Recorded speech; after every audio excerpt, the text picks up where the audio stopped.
Strongest little fighter carried me here. And I know that you died from surviving in fear. So lay down, close your eyes. 'Cause now I got us for the rest of our life. So if I... Well, hello everyone. Welcome to Hood Healing.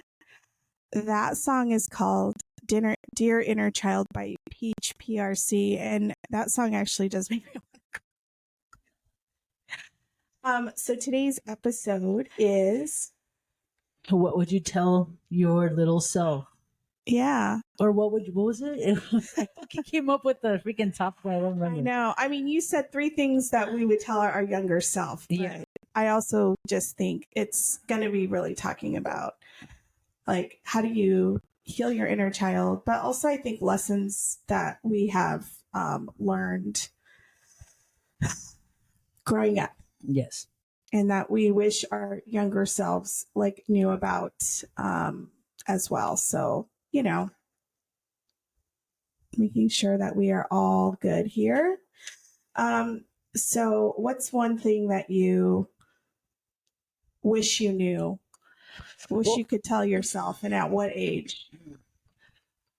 I think, I was talking to Susie about this the other night because we were trying to prepare. I was trying to prepare for the podcast.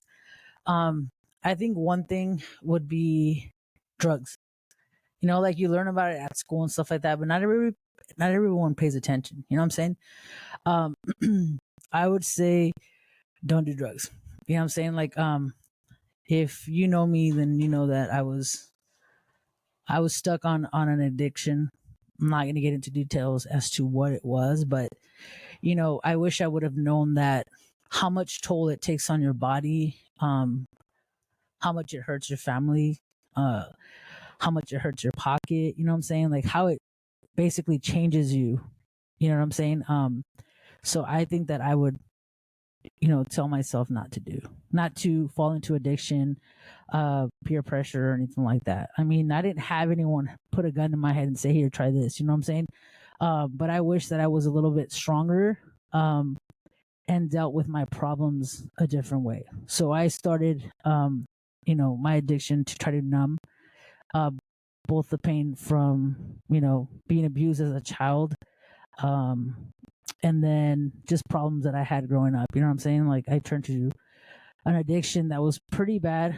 Now as an adult, I sit back and I realize I was pretty bad. You know what I'm saying? I hurt a lot of family. I hurt myself. I almost lost the love of my life. You know what I'm saying?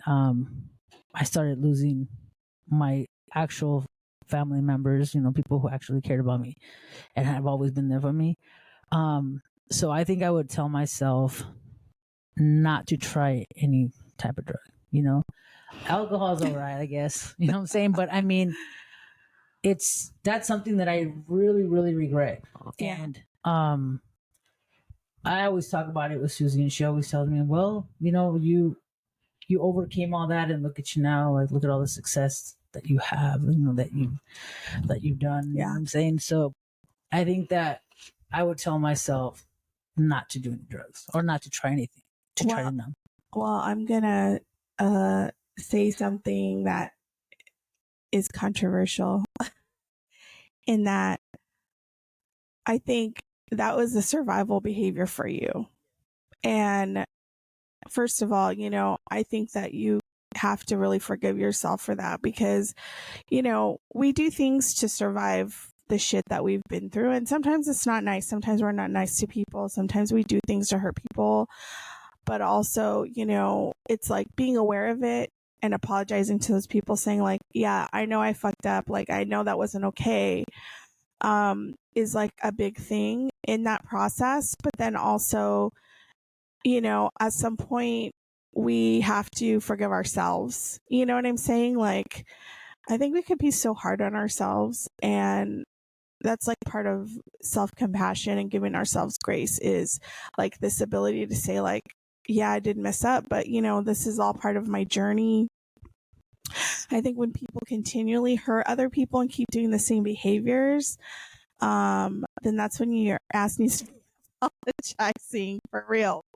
I mean, I forgave myself. You know what I'm saying? Like, oh, a long time ago. You know what I mean? Because I changed and I got better, and it all came out of me. You know what I mean? And with the help of my partner, of course. You know, like she had set some boundaries and said, "That's it. Like, no more. Like, either you're done with it or you're done with me." You know what I'm saying?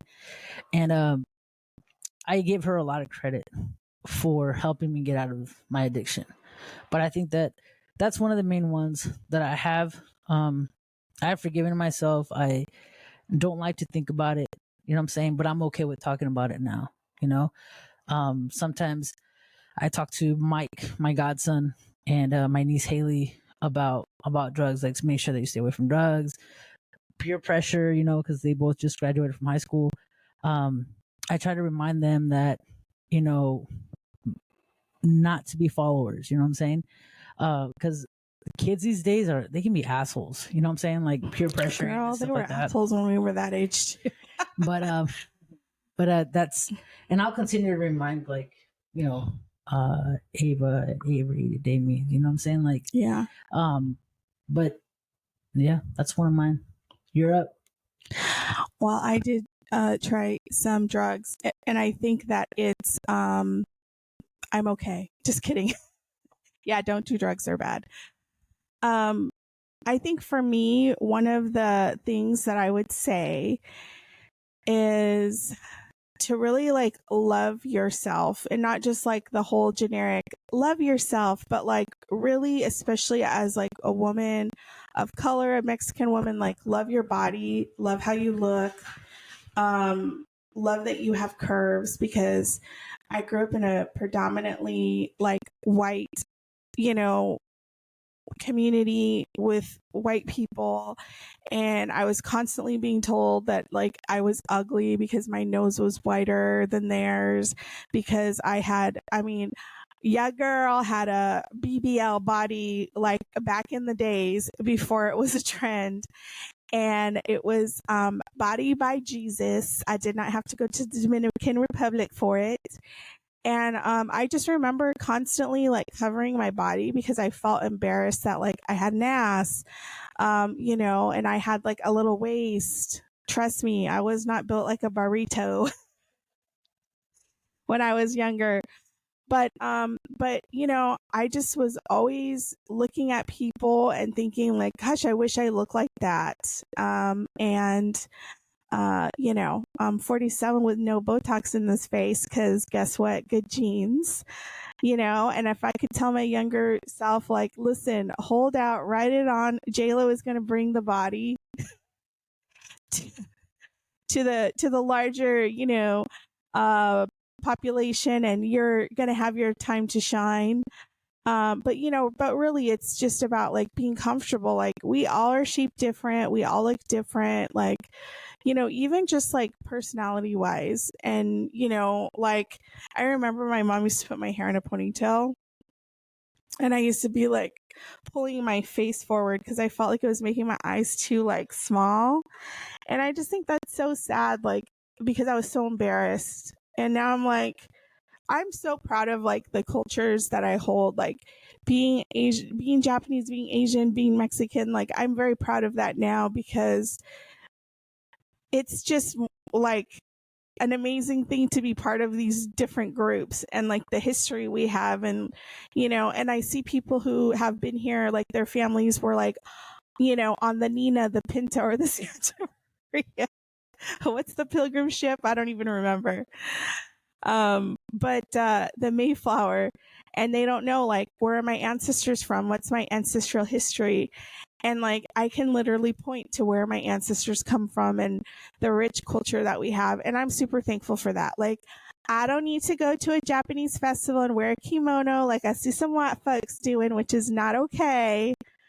Um, because you know I have my culture and I have a strong connection to that. So, you know, my younger self was always so embarrassed, and now I'm like, girl, you be proud of that shit because this is like part of your culture. Like this is part of who you are. Your ancestors fought disease and colonizers and all kinds of shit to be here. So you are your ancestors' dreams, you know? And I think that that's something I'd love to tell my younger self. Well, look at Shotty Bay. You know what that girl is? Hey, you know what? Dude, that girl is like, I didn't even know who the fuck she was. You know what I'm saying? Like one day we were laying down, like on social media, and Susie's like, "Oh my god, check out this chick. Check out her body. You're gonna fucking fall in love." She fucking sent me Shotty Babe, and I was like, "What the fuck is that? Like, what the fuck?" But this girl is like, fucking. She is so. What is the Like word confidence. yeah, like so confident and so out there, like her fuck. And I mean, whatever. I mean, more power to her. You know what I'm saying? Like, but hey, we need more Shotty Bays. We sure do. I mean, I think now there's a lot more like people like influencers and stuff that are going out there that are like, hey, you know, this is it. Like you're gonna you know, this is a curvy body. There's a lot of curvy influencers that are out there. And I think that's amazing. I think that's amazing for, you know, kids that are coming, you know, that are growing up and seeing all this like body positivity. A little disappointed that my girl Lizzo's kind of, you know, fucking that up with some controversy. I love the girl, but I don't know what's going on there. But anyhow, I think it's great to see that because, like, obviously, when I was growing up, the things that we used to see in magazines was like literally like, you know, 90210 girls, no ass, very skinny, size 0, size 2. You had to be under 100 pounds. I remember measuring my thighs when I was like in first in high school, because I was like, seriously, like, you know, so self-conscious that I like had thighs and I had bigger legs and I had an ass and I was like not wearing a size 2. Bitch, I was wearing a size 7 and I thought I was so fat. And look at now. I'm probably wearing twice that. Double that number. I just gotta say, my baby girl's blessed. She got booty and she got boobies. So shout out to Miss Claudia for that. She is literally hourglass, like a classic hourglass shape. Yeah. Pervert. What's your second? Well, what's something else that you wish you would have told?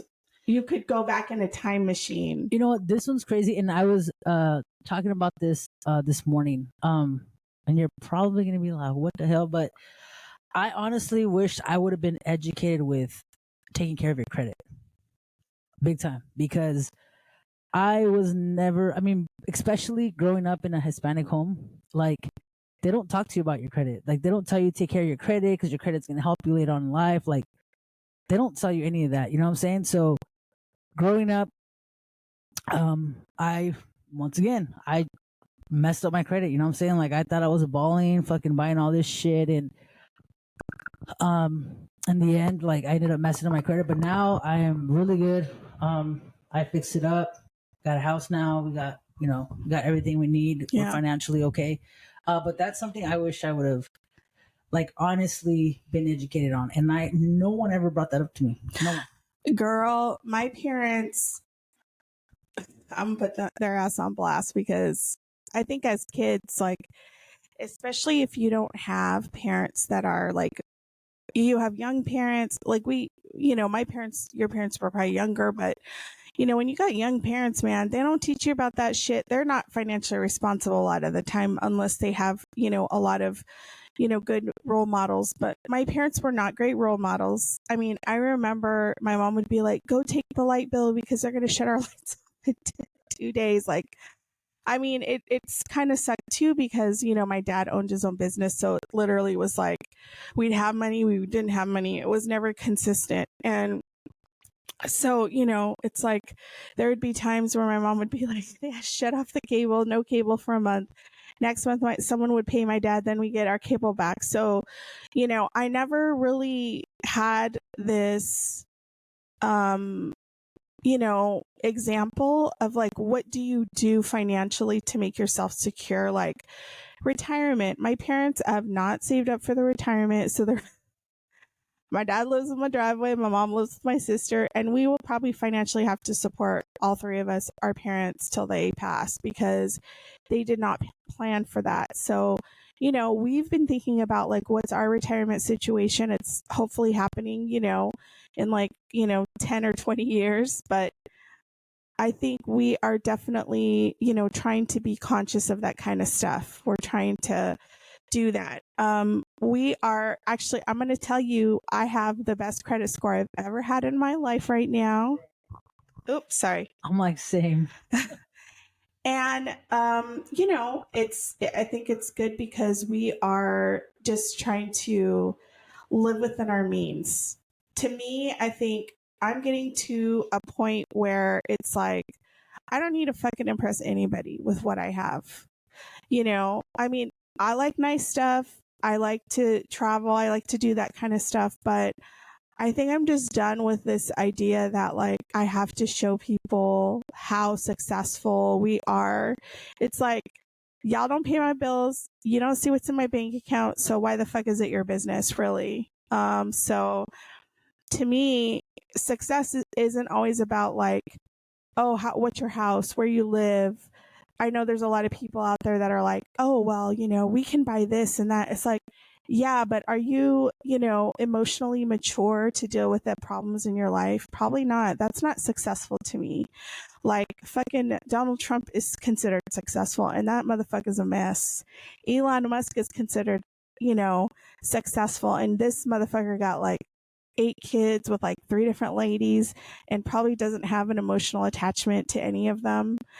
And it's like, that's not success to me. Like, success is, yeah, you don't, you're put yourself in a situation where you don't have to worry about money, or yeah, not necessarily money per se, but that you have like your concrete needs, as we call them, like your housing, you have a way to get to work, you're doing something that's fulfilling to you.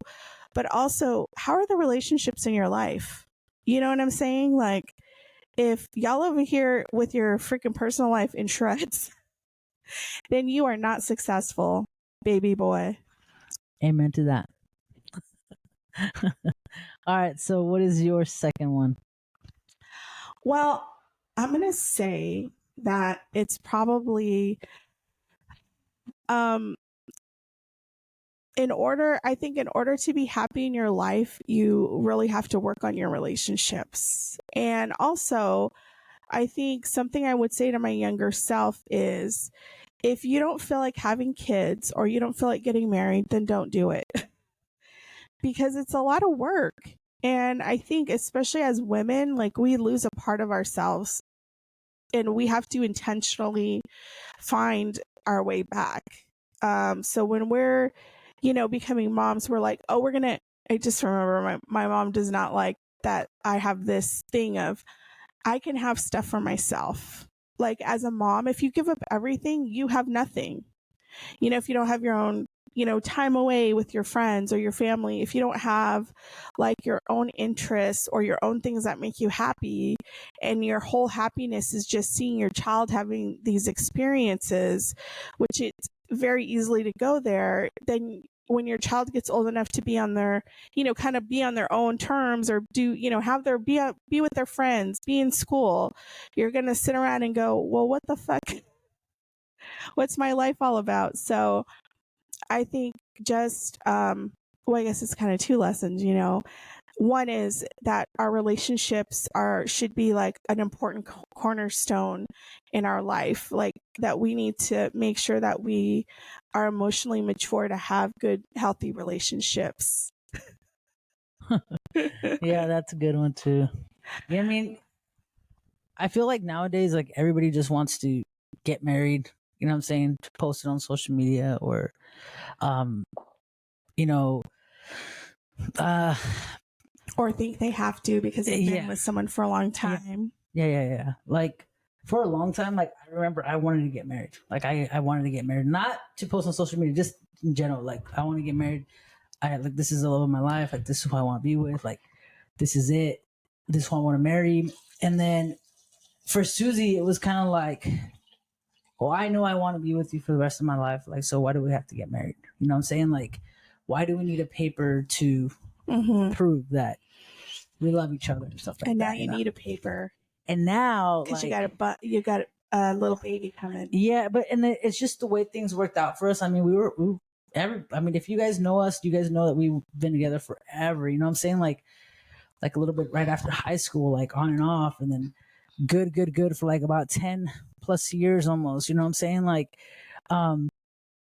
so it's like to get to where we're at, like it takes a lot. You know what I'm saying? Like a lot of patience, a lot of work. You know what I'm saying? Like, and it comes from both of us, not just one person. You know what I'm saying? Like, it's 50-50. You know what I mean? Like, you both got to put in work. And now I just feel like everybody just, they don't want to be alone and they want to jump into relationships. You know what I'm saying? It's like, get to know that person first. You know what I'm saying? Like, get to know that person first. Make sure that this is really who you want to be with, because divorce is expensive too. And it's a hassle. I'm sure I have not experienced that, but but the thing is that it's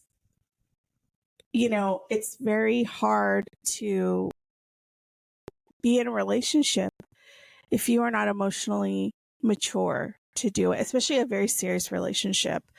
I think in terms of, like marriage and stuff, I know we've talked about this, and like we've been doing a lot of work on that, and individually and together, and it's not easy. At the end of, oh shoot, in like maybe it's 2 weeks actually. I don't even know what day it is. In 2 weeks, what day is it? The 17th? Okay. Well, in 2 weeks about, we will have our 22nd wedding anniversary. So we'll be married 22 years. And, I think that it's a tremendous amount of work for us to be here.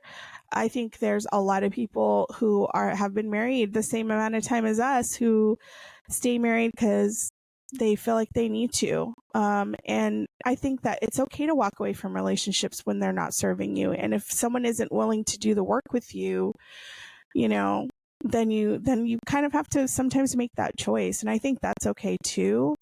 I'm thankful that my partner is like willing to do the work, because I know a lot of people who have partners that don't want to do the work, and aren't willing to do the work, and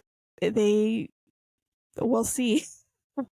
We'll see if we see them on divorce court.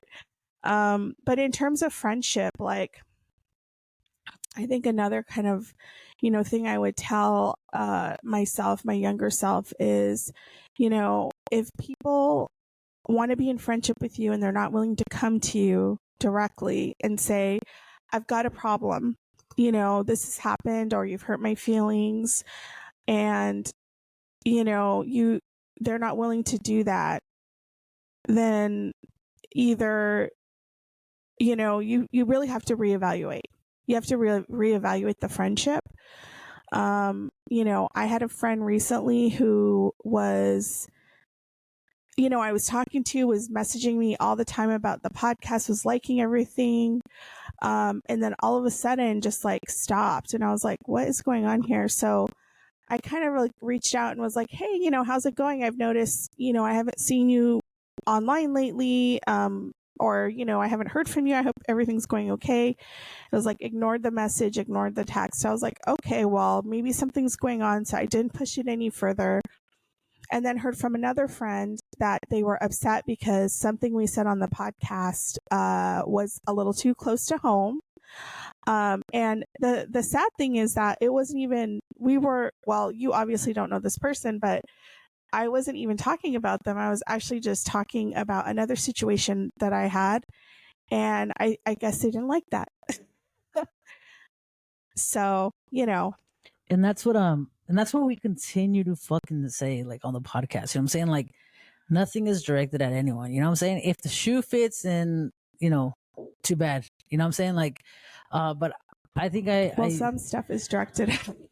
No, but I think that I think that I understand where you're coming from, because I mean, it's crazy, dude, because there's people who listen to it and make comments about it, you know what I'm saying? And it's like, nothing's directed at you. You know what I'm saying? Like, my life does not revolve around you. Okay? Like, what makes you think that I'm going to sit here and talk about you? Or there's people who don't listen to the podcast because they think that they're going to hear something that they don't like. You know what I mean? And I think that there's a lot of people, like a lot of family that I'm really close to, who I see does not follow the podcast, who does not follow it, but I'm sure listens to it. And it really sucks because if you had your little business or something, like, I would promote you. You know what I'm saying? Like, I promote Jamie's lashes all the time. You know what I'm saying? Like if you were selling something, if you're my family and you're selling something, I'm gonna promote you to the max. You know what I'm saying? And I'm gonna follow you and I'm gonna talk you up to friends and family. And I feel like a lot of my family does not follow, and they haven't. I bet some of them haven't even given us a chance. You know what I'm saying? Like, they haven't even heard the podcast or anything. Or like I said, they probably hear it, but just don't want to hit that follow because for whatever their reasons are. You know what I'm saying? But Yeah. if we lose followers because you think we're directing shit at you, then I'm sorry. You know what I'm saying? But one follower lost is another gained. You know what I'm saying? We are talking about some people. Just kidding. Well, no, we're not kidding. I mean, and that's the thing. Like, it's our perspective. But again, like, if for people that haven't been listening, that first or second episode, we talk about like this dysfunctional family, system, and how like there has to be a loyalty. So, for example, if there's conflict within the family with somebody, they're going to say like, well, why are you listening to them? Why are you listening to their perspective or their story? Because what that does is then it makes other people going like, wait a minute, they're saying this and you're saying this, like, what's going on here? Like, people start to ask questions, and instead of this blind loyalty to the larger family system, I mean, someone gave us like 1 star, so I'm pretty sure I have an idea as to who it might be, because they obviously did not like something that I probably said. But it's like, that's my experience and that's my perspective, and you can't take that away from me. And I think that's what's really difficult for some people, is they can't control the narrative. So then they start to get other people around theirs, and then they'll say like, oh, blah blah blah. And then I think in terms of even just like going back to the story I was telling you, I think this is the one thing about healing that's really hard, that nobody talks about. And it's like, yeah, it's this really amazing journey, because you feel like you're in yourself again, like you discover yourself. But in that process, you lose stuff, you lose people. And it's usually people that are not emotionally open to your healing journey, or people that have a lot of healing to do. So I'm like, you know what? You need to figure your shit out, but it's not my job to do that. It's not my job to emotionally build your capacity. I think people like that just, I feel sorry for them, because I'm not, I'm not angry at this person, but I do feel sorry for them, because I think they're in a situation where they're being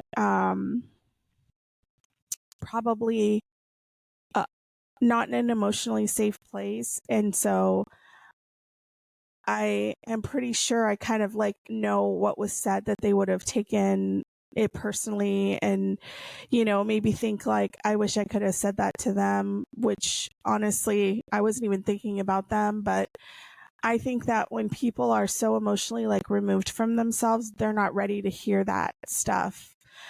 So I'm just gonna let it go, let it flow, as Elsa says.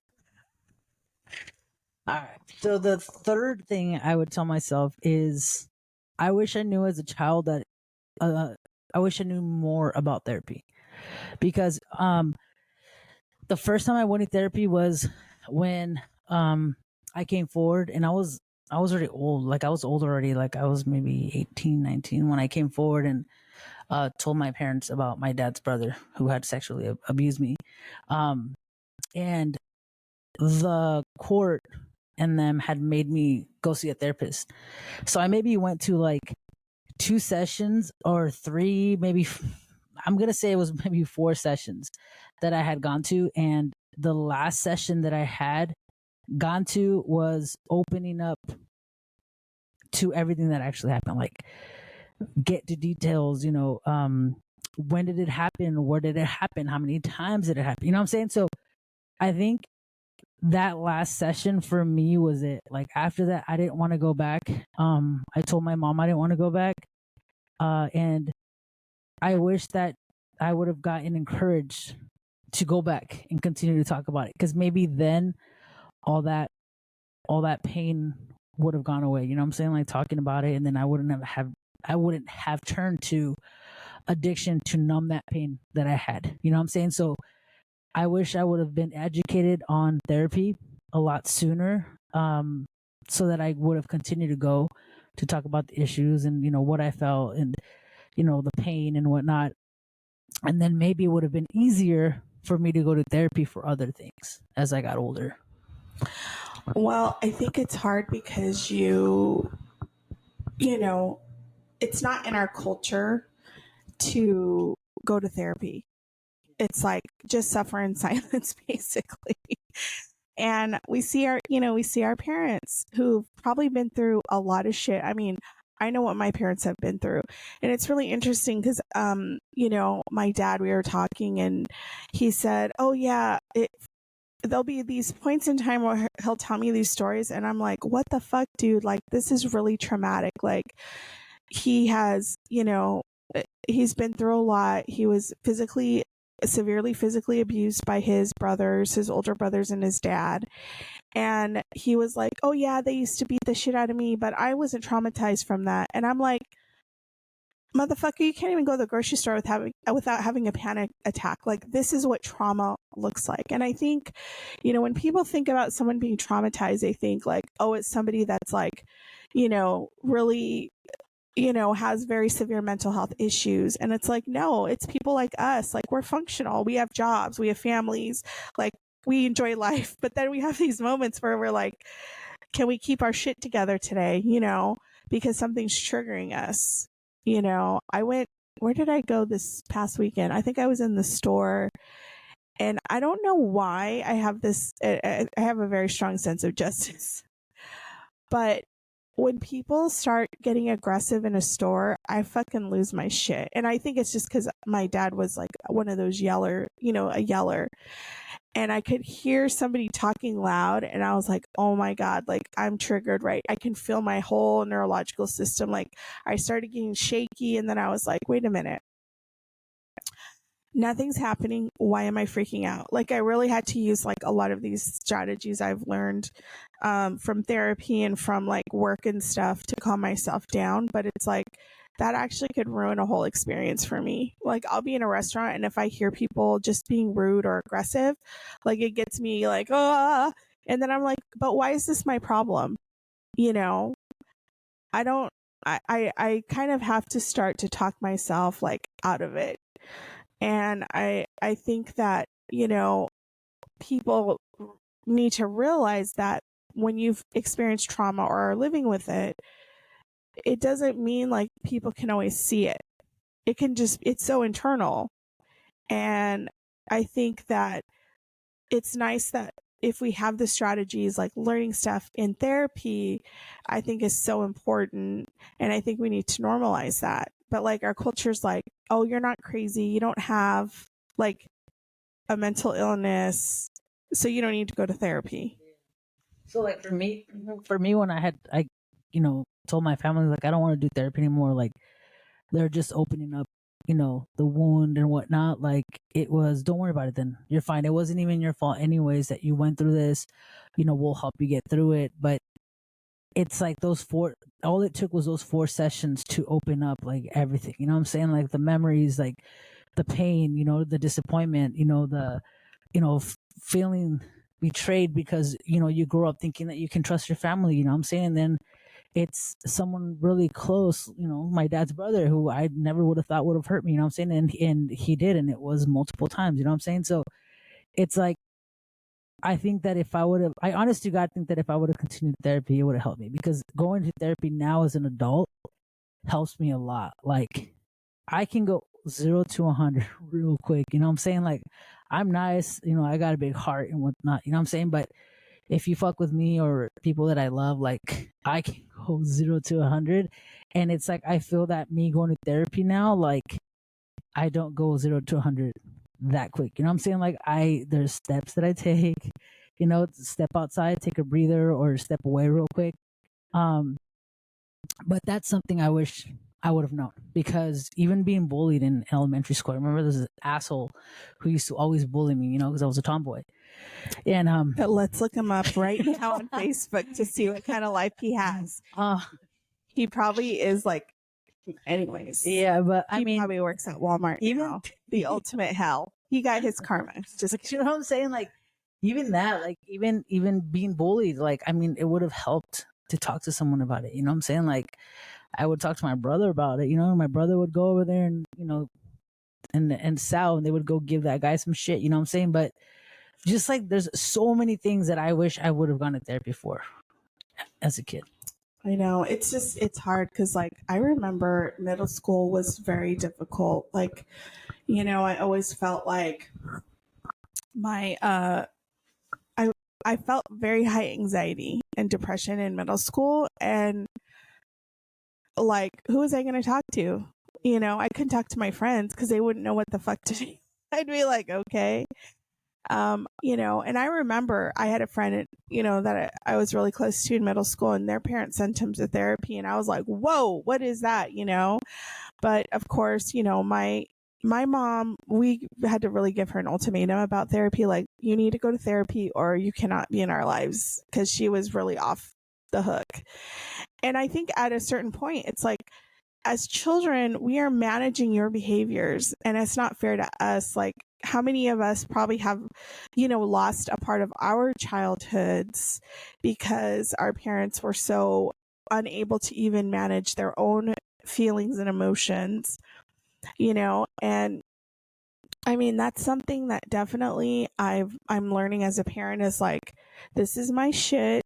I need to just like own that and then deal with my child, like whatever's going on with them, because I think that's been a lesson that I've been learning, is like, I need to just chill and focus on what my child needs, and then also focus on what I need, but that's not their problem. Like saying things like, well, you're making me this way, or you did this to me. It's like, that's putting a lot of shit on a kid to say like they're responsible for how you're feeling when you're the adult, and you got to get your shit together, which I think is so, like such the gift that you're doing this work before you and Susie have a baby that you're taking care of, being able to like manage, because there's so much that happens. Like, I think having a child, which is not a reason to have a child, so please don't have a child because of this, but I feel like it's helped heal some of that inner child, because like all these things that you wish you could experience, you're doing it with your child if you're on that path to being healthy, if you're on that path to like really changing the trajectory of your family. So I'm sorry, but if you married a deadbeat, or you married someone that is not a good person, or, well, I hate to say not a good person, or someone who has like high trauma that has not resolved it, and you're giving your child the same experience you had. So, which is, I'm not trying to chastise people for this, but get it together, because you're giving this child the same shit that you went through, and we don't want to do that. Like, the whole point of this is to change how our kids are growing up so that they don't have to experience this like we did. And I'll say it once and I'll say it again. Like, that's why I'm thankful that I'm going to therapy right now, because I know it's going to help me. You know what I'm saying? Like, there's so many things that I know I'm going to do different. So many things I'm going to teach our baby girl. You know what I'm saying? What not to have to deal with. Setting boundaries. Not allowing people to disrespect you. You know what I'm saying? Like, not allowing people to yell at you, fucking hit you, or anything like that. I swear to God, if someone touches my baby, I'm knocking their ass out. You're gonna have to write to me in jail. You saw Frank when someone freaking parks in a handicap spot. Frank is a Hulk, man. I swear to God, that guy, I fucking saw his eyes too when he. So let us give you a quick rundown on the story. We were at Joe's Italian ice cream down Harbor, and I don't know the other street, but if you know Joe's, if you're from Orange County, you know where Joe's is at. So we're at Joe's. We get off, we make line. All of a sudden, this youngster pulls up, parks in the handicap, gets off like whatever, and just fucking stands in line. Like he goes to meet his friends in line, and they were actually in front of us. I turn around and the fucking look that Frank had, like his eyes were fucking scary, dude. Like he turned into the fucking Hulk. Like he literally started walking towards the guy, and I put my arm out. And I said, "Where are you going, dude?" He's like, he don't fucking look handicapped to me. And I was like, just let it go, dude. He's like, no, what if there's someone else who's handicapped that needs that park? And this fool just fucking went to go rush him. He rushed him, right? Did he end up telling him? No, the guy, people started talking shit to him in the line. And yeah, then, yeah, he but moved I his mean, car. he ended up moving his car, but he literally was fucking walking towards the guy to go check his ass. He's very passionate about handicap spots, you know. But also I think it's for him. Like he has a very strong sense of justice. We all do in our family, which I think is good, but also bad because we're like, that's not right. And it really works us up. But, you know, I think too, it's like when it's like, how do we like start to manage our own reactions so that we're not modeling that for our children? So I'm always like, dude, you really gotta fucking chill sometimes because, you know, if something were to happen to your child, you know, that man would be freaking bum rushing whoever, driving over with a baseball bat. I'm like, yo, I know you grew up in Santa Ana, but you can't bring Santa Ana right now because you have you have a car payment now. I'm all, bro, what you gonna do? Roll your Tesla over there? So yeah. So anyways, it's just, it's like that maturity that has to happen. And I think it's hard especially for those of us that have grown up in areas where like you've had to survive. Like those are just this innate behaviors that we learn that we have to kind of like unravel and unlearn and stuff. So we're not getting arrested. I'm like, look, I want to go over there and I want to slap the shit out of you. You know, I'll go somewhere and there'll be some crazy person talking crazy to some little server or like, you know, like a little busser. And I'm like, you know what? If I did not have to pay for what I have to pay for, my ass would be over there in a hot second. But, you know, it just comes with maturity.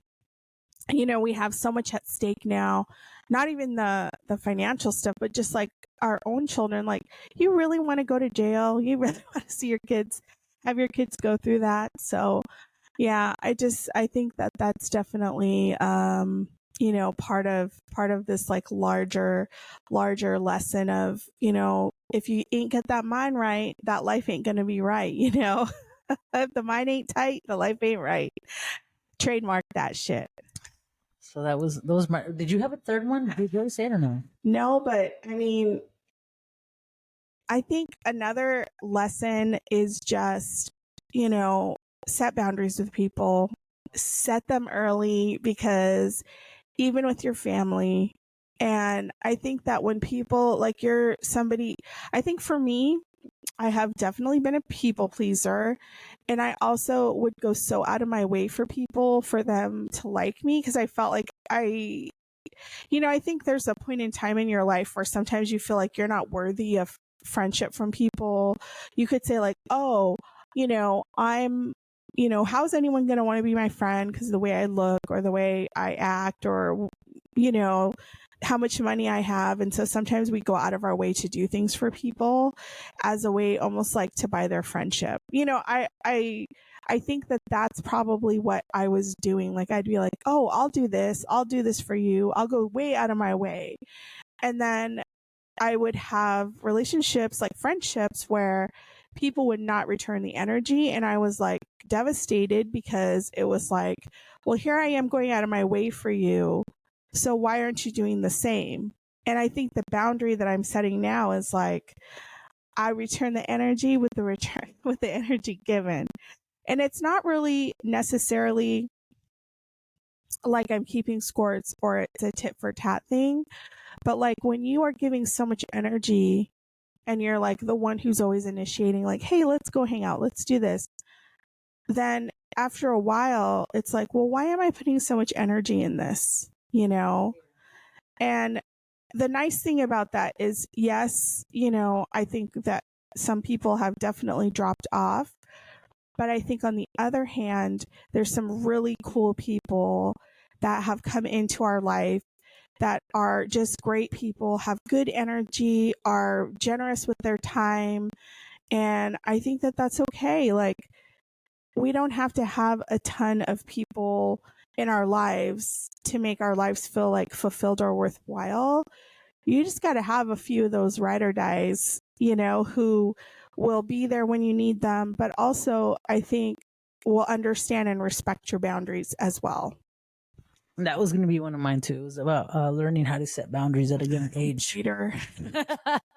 No, that was going to be, I was like back and forth, but that was going to be one because I wish I would have known about setting boundaries too, that it's okay to set boundaries with your actual family. You know what I'm saying? Like, being able to say no, you know what I'm saying? Or, hey, you hurt me, or, you know what I'm saying? Like letting people know exactly how you feel, and that whole, blood is thicker than water. Like that's all bullshit. You know what I'm saying? Like it's just crazy how life is. You know what I'm saying? Like you live and you learn. That's what I keep telling Susie. You live and you learn. You know what I'm saying? Like, but now I set my boundaries. You know what I'm saying? Like, and I'm really good at it too. Like, I'm very careful with who I allow in my life. Like, if you screwed us over or me over, like, and I didn't get no damn apology from you or anything like that, then don't, Girl, bye. Yeah, girl, bye.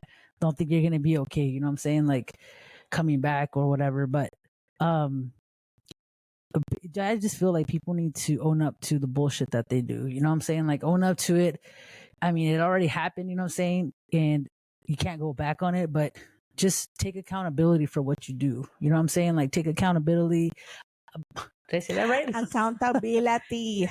And own what like own the shit that you fuck up on, you know what I'm saying? Like, and learn from it. Don't just say you did learn from it when you're going back to the same bullshit over and over and over, you know what I'm saying? But yeah, that was a good one, setting the boundaries. I was gonna say that one too. And what about that damn hurricane? Everybody's fucking scared. My phone's going off. Yeah, so today is August 18th, 2023. This is actually going to be a historical record. There's about to be a hurricane touching down here in Southern California. So we're like, we better record this podcast episode before the hurricane comes. And for those of you who have not caught up on the podcast, while it's raining, what better way? Yeah, binge listen. Yep. And I did put a meme on our social media that was like, it was like, when you say you support us, but you've never listened to one episode of the podcast, listen, motherfuckers. I've been hearing a lot of people going, oh, I support you. You don't follow me on social media. You don't follow us on our TikTok, on our Instagram. You don't subscribe to our podcast. So you know what? Guess what? You're not going to be invited to our 100th episode special event that we're probably going to have. And it's going to be good too. So you're going to want to be here. No, but I hear that too. Like, I always get like, whenever we post something about the podcast, I always get like, oh yeah, like I follow you, I support you. Like, tell me a little bit about an episode what was your favorite episode? Well, I haven't had the chance to listen to it, but I'm going to. Then motherfucker, you don't support our fucking podcast. No, but I mean, we still got a lot of people who show us love. Yeah, that's which true. Is very appreciated. We do. We have some very loyal listeners who always are there listening. Great folks. And a special shout out to Lucy and Liz because they're very loyal episode listeners and are also very loyal commenters on our social media. Thank you, ladies. We love you. And Maribel, all the way from Chicago. I'm sorry. Always sends me pictures of her watching on her big old screen and shit. I know. So, but I think all of these lessons that we learn, it's like there's so many lessons that can be out there, but it's like we have the responsibility to say, like, I learned from this shit. I'm going to try not to do it again because, my mom always says, like, if there's, we have some family members that just do these things. And she's like, they're going to the school of hard knocks because they're like constantly doing the same thing. And it's like, if you don't learn from your mistakes or try to figure out like what is causing this or why am I doing this or why am I reacting this way to something, then I think that it's definitely something to explore. Like, self-awareness is so important in this healing process. Like, you really have to put the mirror up to your face and say, what kind of shit am I doing? Like, how am I fucking this shit up again? How am I still having these issues with people, or why am I still reacting to these things in this way? And then figure out, like, what do I need to do in order to change that? Because it's obvious that I don't really, it's not helping me. It's not serving my life. And it's hard, especially when it comes to mental health, because mental health, like, you can have the nicest house and the nicest car and still feel like shit, at the end of the day.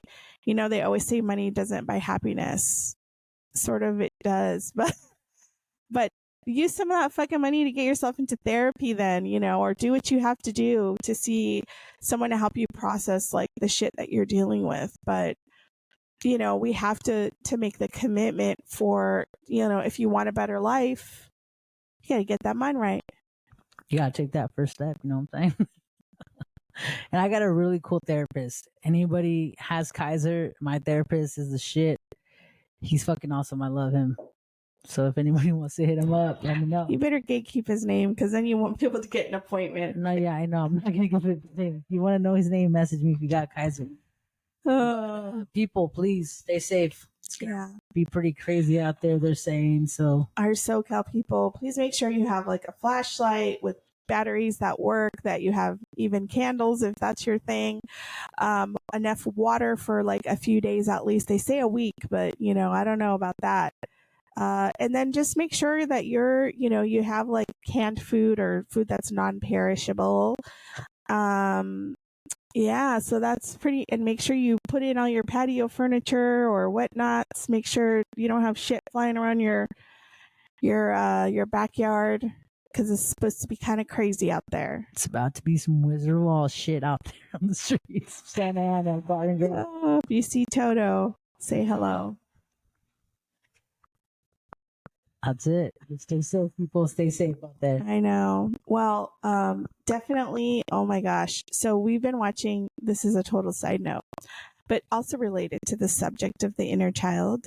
We have been watching Drag Race Mexico, which is probably one of my favorite drag races I've seen. They're so good.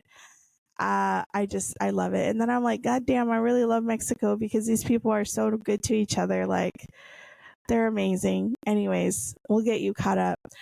But, one of them was just, they were talking about their childhoods. And I just think childhood is such a pain point for a lot of people. And, as parents, like, I'm a parent, you're going to be a parent, I'm trying to make sure that my child doesn't have as many pain points. That's really the ultimate goal, of this, is that, my child's not having these horrible stories in therapy. I know I've done stuff that's probably, like, been traumatic, but I think the other thing is that we all deserve to, have that piece of us again, like that piece of, a child that's, like, vulnerable, but also, like, can be silly and can be fun. And, thinking about, like, when we go to Disneyland, like, that's like healing. It's an expensive way, but we're healing our childhood, being able to, like, have fun and feel like we can be vulnerable in that way, right? And so I hope everyone is able to do something fun and silly for themselves. What's your favorite, before we leave, like, what's your favorite little, I think, childhood thing you like to do, or maybe something you wish you could do as a child that you want to try that will help heal your inner child? You go first. Well, I do like to go to Disneyland, but I don't know that I enjoy it. I'm more about the mission of getting everybody through Disneyland to see everything. But I do like the rides. Like, I'm extremely afraid of heights, but I still love to go on the roller coasters. But I think for me, the thing I like to do that's like my child thing that I wish I could have done as a child was like just be able to have the toys I wanted, which is why I have all those mini foods. Dude, you literally have a collection of those. I haven't I even seen this in a know. long time. Mine, I think, is I think thanks to my grandma, we had everything. You know what I'm saying? And I'm not even trying to be like cocky or anything like that, but everything we ever wanted, she always gave us. You know what I'm saying? Like anything. Like we always had a Disney pass at a young age, so that's why I love that place so much. You know, like as soon as I walking through those gates, like I still get butterflies in my tummy. You're like, I'm home. I am. Then that's where Susie's and mine magic happen. You know what I'm saying? So, but yeah, I mean, just hanging out with my cousins too was always nice. You know what I'm saying? Like playing baseball in the streets, um, hitting the balls to the neighbor across the street who would always cuss us out, fucking bitch. But I don't know. I say Disneyland too. I love Disneyland. Disneylandia. Yeah. I mean, I think that's, definitely something that every person should really think about is like, what's one thing you can do, that's like childish or foolish, not foolish in a bad way where you're getting arrested or you're getting in trouble, but, something that you can enjoy without feeling like you're being judged about it. So I will no longer judge those Disney adults because they're definitely healing some childhood trauma. I'm one of them. I love that place. I mean, I'm talking about the people that get married at Disneyland and stuff, but And I saw somebody like the people that go into Disneyland dressed up like characters. They're not supposed to have the costumes, but they wear like they wear clothes that kind of look like a costume. Anyhow, well, that is our episode. We are going to start bringing our episodes weekly now. So we're really going to have to. You're really going to all have to catch up. I know, because we're really going to be pushing these out like babies. Mm-hmm. And then y'all's are going to be pushing a real baby out. So yeah, soon. Yes, ma'am. And when that happens, we'll hopefully try to get some episodes pre-recorded. But then, we'll see. We'll see. Get some special guests. Get some special guest stars on there as well. All right, everybody. Well, we'll see you next week, and hopefully we'll still be here. If our stuff flies away in a hurricane. Don't say that. That's scary. Just kidding. This one's over here thinking that, she's going to be flying away like the Wicked Witch of the West. Nothing's going to happen. Like they always say that there's going to be something going on, and watch it fucking happen though this time. But I mean, it's just, I don't know. I think we'll all be okay. We're going to go to the store after this to get our hurricane supplies. So, but I think it'll probably flood a little bit. So we have to just be sequestered. So everybody out there, stay safe. Take care. And we'll see you guys on the next podcast. Might be from our iPhones, but we're still committed to the content. All right. Take care and peace out.